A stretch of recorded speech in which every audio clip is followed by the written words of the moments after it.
Tonight, we take you inside an operation that changed Venezuela forever and shook Washington too, by the way. This was not just a raid, it was a gamble with soldiers' life, a gamble with regional stability, a gamble that Pentagon is now admitting came at a price here. You're watching Times XP. It's me, Tritiya 3. It all began before dawn, while Caracas was still asleep. While the streets they were quiet, while the city it had no idea what was coming. US forces moved in with one objective: neutralize Nicolas Maduro and dismantle the security shield around him. This was precision, this was speed, this was meant to be overwhelming. But war has a habit of refusing the script here. For the very first time, the Pentagon has confirmed American casualty. 7 US service members, they were injured. Wait, it's not a rumor, it's not a leak. It is official confirmation. Five have already returned to the duty, though they are injured, but they were treated in formation here, but two are still recovering. Away from the spotlight, their injuries are a reminder that this mission was never low risk. Now, this matters because the United States does not admit troop injuries very lightly.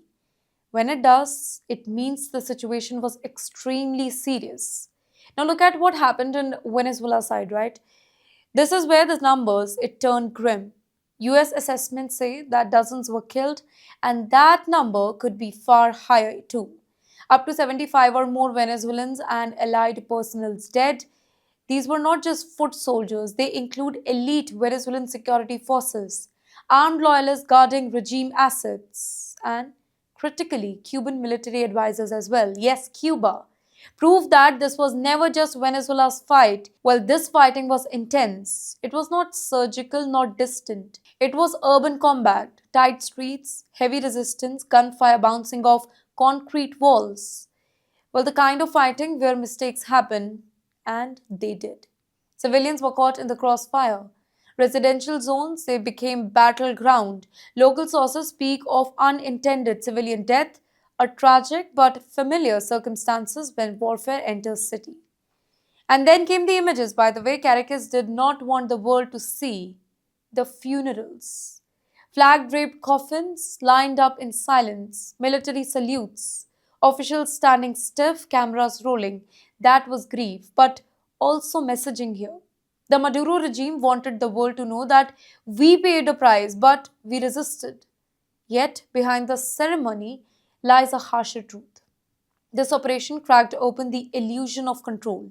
If the US forces could strike this deep, if Cuban advisors they could be killed, if dozens could fall in the single operation, then the regime is more vulnerable than it admits. And for Washington, well, this particular raid it delivered results, but at a cost here.